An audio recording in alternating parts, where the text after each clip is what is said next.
Fala galera, bem-vindos a mais um vídeo do nosso canal aqui. Eu sou o professor João Amorim, seja bem-vindo. Sou professor de Geografia. Vamos fazer aqui a correção da prova de Geografia do concurso do Secretaria de Educação de Tocantins. A gente vai analisar aqui por parte, como são muitas questões de conhecimento específico. Nós vamos analisar no vídeo de hoje as questões de 21 a 30, tá, gente? Essa prova aqui foi uma prova considerada relativamente fácil por quem fez, se comparada à FGV, que foi a mesma banca que fez o concurso aqui da prova de Geografia do Amapá, não é? Que inclusive eu fiz, passei em primeiro lugar, né? E agora a gente vai dar uma analisada nessa prova, nessas questões da 21 a 30, tá, gente? Acompanhando aí comigo aí, gabaritando para quem fez.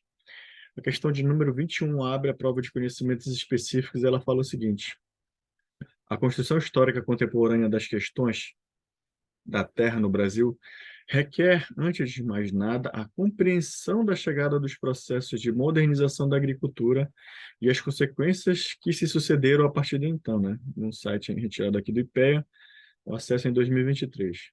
Ele quer saber que, em relação ao processo de modernização da agricultura, né? Na segunda metade do século XX, analise as alternativas a seguir.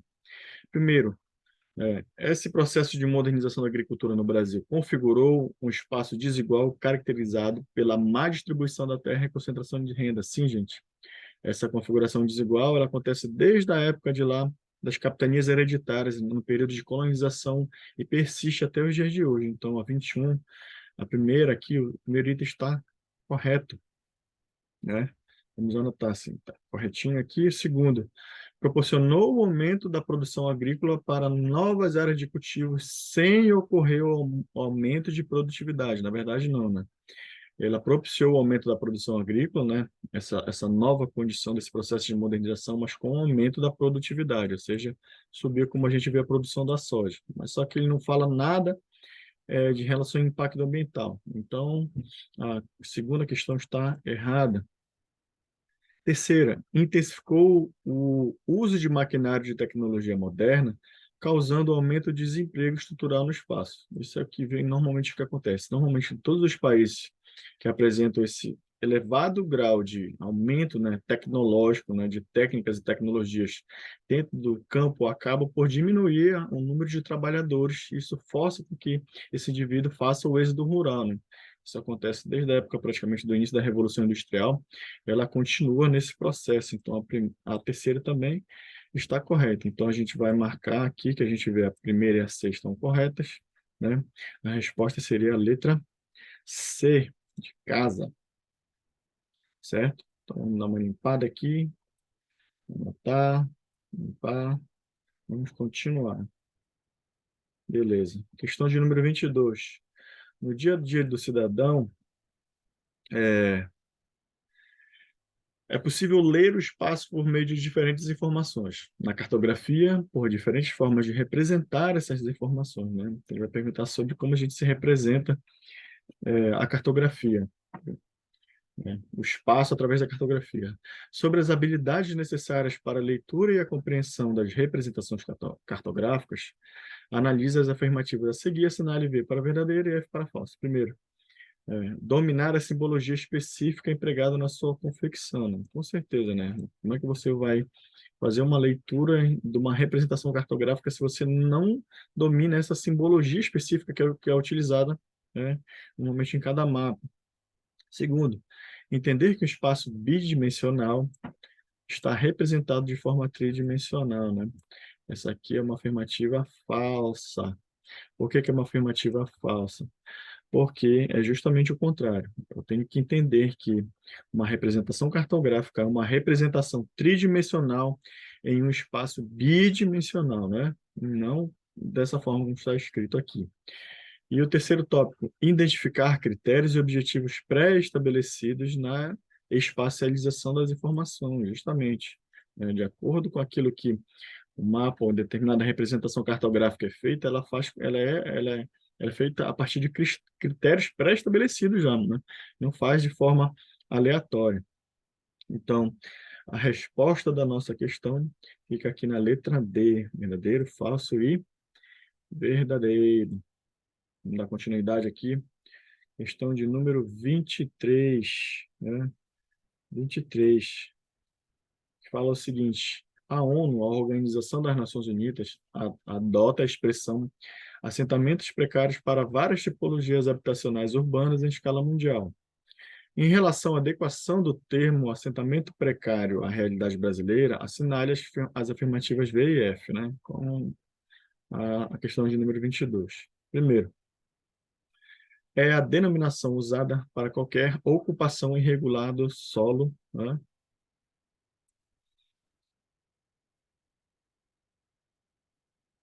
É a denominação usada para qualquer ocupação irregular do solo público ou privado, né? A gente pode utilizar essa expressão e dizer que isso é verdadeiro, né? É a expressão usada para as construções que não seguem padrões urbanísticos exigidos pela legislação. Também eu posso dizer que isso está correto. Agora, né, sobre assentamento precário, é o termo usado para marcar o monopólio de atuação do Estado na oferta de infraestrutura. Eu não posso concordar com essa expressão, né? Isso não condiz aí com aquilo que eu posso avaliar como conceito de assentamento precário, então eu fico com a resposta C, V, V e F. Questão de número 23, pessoal. Botei no gabaritinho de vocês. Vamos dar andamento aqui. Se você está gostando do nosso vídeo, deixe seu like, se inscreve no nosso canal que a gente vai estar fazendo as partes 2 e 3 desse vídeo, tá? Para estar postando logo, logo aqui para vocês.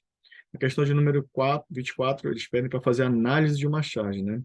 Um casal está acima de sua casa aqui, né? Tomada de lixo, e a esposa dele aparentemente fala assim que vamos ter que mudar, né? Mas sim, tem que mudar os nossos hábitos, né? E aqui é a lei do lixo. Então, o que é que ele quer saber da charge? A análise da charge permite identificar o quê? É, uma inserção de princípios éticos profissionais? Eu acredito que não. Ações de consciência ambiental? Acredito que sim, né? Atos de difusão de notícias falsas? Não é isso que a charge quer dizer para a gente. Normas de defesa de direito trabalhista? Também não. Procedimentos de empreendimento sustentável? Não. Está mais voltado para ações de consciência ambiental, né? Que vai diminuir justamente essa produção de lixo nas residências e, consequentemente, na sociedade. Então, dessa questão, ficaria com a resposta à letra B de bola. Questão facinha demais, né? Por enquanto está parecendo bem fácil. Vamos lá para a questão de número 25. Na década de 90, a industrialização brasileira foi marcada pelo processo de desconcentração industrial, com um reflexo na divisão territorial do trabalho. Sobre as causas do processo citado acima, né, dessa desconcentração industrial, analise as afirmativas a seguir.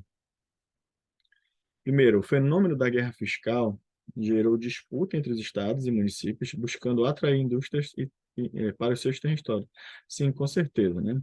Essa esse processo desconcentração industrial, ela fez com que estados, né, e municípios eles tentassem diminuir seus impostos para justamente fazer essa atração dessas empresas para gerar emprego e renda, né, no médio e longo prazo. Então, acabou gerando ali uma concorrência fiscal entre esses entes. Na segunda, ele afirma que a saturação das condições socioespaciais das áreas de maior concentração industrial desencadeou problemas ambientais e problemas, né, de logística de transporte. Também está correto. Isso a gente vai ver principalmente no setor, né? No setor não, no caso a região sudeste ali que sofreu com esse processo de saturação dessa condição, apesar de ter criado toda uma lógica de infraestrutura ali, principalmente do século XIX, né, que foi herdado das condições de acúmulo de capital, principalmente pela produção cafeeira, ele vai gerar essa condição no Sudeste. Só que com o tempo ela vai gerar problemas ambientais graves, né? Problemas urbanos, por exemplo, da concentração urbana, no caso do Rio Tietê, que é um rio extremamente poluído, e outros exemplos que a gente pode estar trazendo aí. O item número 3 fala que a ampliação das redes de transporte e de comunicação atraiu investimento para as áreas mais afastadas do país também, né? Essa expansão dessa logística para outras regiões do Sul e também posteriormente para o Nordeste e Centro-Oeste fez com que as empresas comecem a se desconcentrar a partir do seu eixo principal, né? Gerando essa atração que também é ratificada, corroborada com a atração, né, do investimento fiscal, né, desse incentivo fiscal que aconteceu em algumas regiões. Então, aqui a resposta da 25 seria a letra E, né? 1, 2 e 3. Vamos seguir aqui. Questão de número 26, né? O que é que fala aqui? Ao analisar os impactos das transformações técnicas e tecnológicas ocorridas nas últimas décadas do século XX, David Harvey, um grande geógrafo, desenvolveu um dos mais importantes conceitos do pensamento geográfico das últimas décadas, né? Então, quais são esses conceitos que ele vai utilizar? Então, vamos ver aqui. Compreensão do espaço-tempo. Ok, o Harvey utiliza nas suas várias obras que ele vem desenvolver, né, nesse século XX. Desenvolvimento sustentável. Eu acredito que vários autores vão utilizar isso aí, né? Não só dentro da geografia. Ocidentalização cultural, se a gente for levar em consideração, né, a história da filosofia decolonial, e a gente vai ver esse conceito muito utilizado, por exemplo, né, com o Emir Sader, um pensador decolonial, assim como tem outros, né? Anastasia Sena, Arturo Escobar, Walter Mignolo, aqui no Brasil, Carlos Walter Porto Gonçalves, por aí vai. E o espaço vital, a gente pode lembrar aqui do nosso querido, né? Muito utilizado na geografia geopolítica ou na geopolítica, Friedrich Ratzer, né? Foi ele que desenvolveu essa ideia do espaço vital quando estudou a Alemanha lá do século XVIII e XIX, se eu não me engano. Não lembro bem o século. Tá? Então, a resposta seria a letra A, compreensão do espaço e do tempo, além do conceito de desenvolvimento geográfico desigual, que o David Harvey gosta de utilizar. Então, vamos continuar aqui, gente. Vamos para a questão número 27, uma questão ligada aqui à contemporaneidade, o que é que vem falar aqui. Analise a imagem seguinte, né? Um bote aqui cheio de pessoas, né, representando o continente africano. Então, o que é que ele quer saber? No contexto das relações internacionais do século XXI, é correto afirmar que a imagem, o que é que ela caracteriza nessa imagem? Ele quer saber o que é que essa imagem está caracterizando. Então, a gente consegue ver que o que foi que aconteceu muito, principalmente acho que em 2019, né, que com a pandemia deu uma diminuída, acho que a gente viu que existe uma quantidade de pessoas migrando do continente africano em direção, principalmente ali, à região do leste europeu, né? A gente viu até parte da Itália, né? Uma rota de refugiados que estavam buscando melhores condições de vida, condições precárias, as próprias guerras civis que vêm acontecendo no continente africano, vem fazendo com que grande parte dessa população busque da pior forma possível, que é atravessando, às vezes, muitas vezes em botes, né? Sair do continente africano e chegar até o continente europeu, né? Então, muitas pessoas têm morrido, inclusive crianças, nessas travessias. Então, não evidencia um fluxo migratório de retorno ao continente africano. E sim faz uma referência direta, né, à rota de refugiados que atravessa o mar Mediterrâneo, conforme afirma aqui a letra D. Tá, gente? Então, vamos dar uma limpada aqui. Vamos continuar a nossa questão de número 28.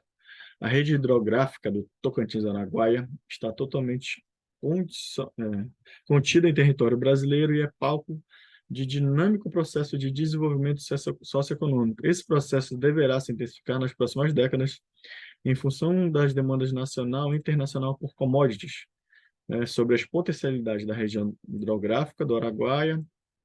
Analisa as afirmativas a seguir. Primeiro, apresenta rios navegáveis de grande importância econômica para o transporte de produtos agrícolas, sim. Inclusive commodities como a soja, está sendo muito transportado por essa região. Dois, destaca-se na geração de energia elétrica das usinas de Tucuruí e Lajeado, também está correto. E terceiro, é relevante na produção mineral, principalmente na exploração de amianto, calcário, cobre, níquel e ouro, entre outros, né? É uma região que também escoa a produção mineral da Serra do Carajás, né? Então a gente consegue identificar aqui a questão de número 28, ela está com as três respostas corretas, logo a questão, né? A letra E, a nossa resposta correta seria no gabarito, tá, gente? Vamos continuar aqui. Mais duas questões para a gente finalizar o vídeo.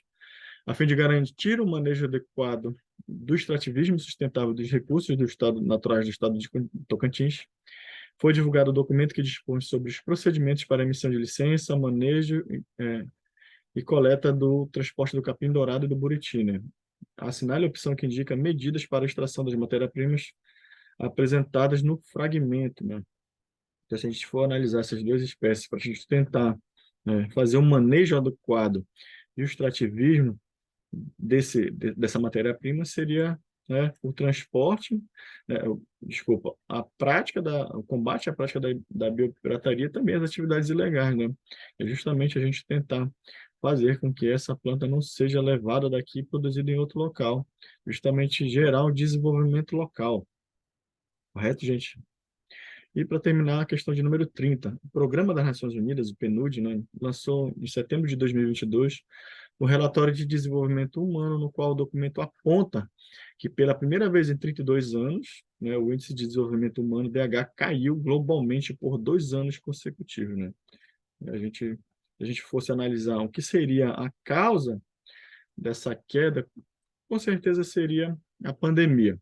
Mas como a gente está falando aqui, ele quer saber na pergunta o índice estatístico, né, do IDH, protagonizado, desenvolvido pela PNUD, utiliza no seu cálculo, ou seja, ele quer saber, né, quais são os indicadores que são utilizados, né, para formar o IDH. Então, gente, lá no site, se você for procurar no site da Nações Unidas, vocês vão ver que são utilizados, né, o cálculo da saúde, principalmente, né?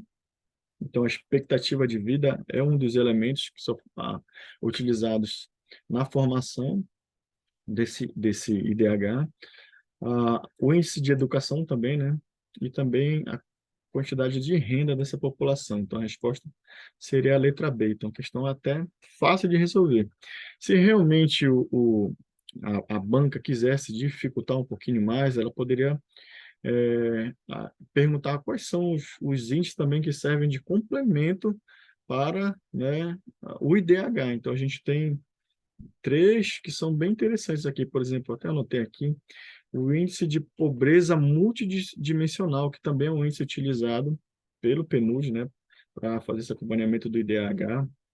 A gente tem também o IDG, tá, gente? O IDG, que é o índice que mede a desigualdade de gênero, né, entre a população mundial, e a gente também tem o IDHD, que é o Índice de Desenvolvimento Humano ajustado à desigualdade, ou seja, é algo que está muito mais ligado justamente, não só levando em consideração a expectativa de vida, a educação e a renda, mas também essa desigualdade que é gerada por esses índices, né? Então aí o PNUD vem desenvolvendo novos critérios e indicadores para fazer análise do IDH, que precisa ser levado em consideração também, tá, gente? Então, vou ficando por aqui. Mais uma vez, pedindo para você se inscrever no nosso canal, né? Deixar seu like, deixar seu comentário, se tem alguma dúvida sobre algumas questões, que a gente vai estar continuando trazendo as outras questões ainda essa semana, tá? Da prova da SEDUC do Tocantins, tá, gente? Muito obrigado a todos vocês que ficaram até aqui. Um abraço e até a próxima.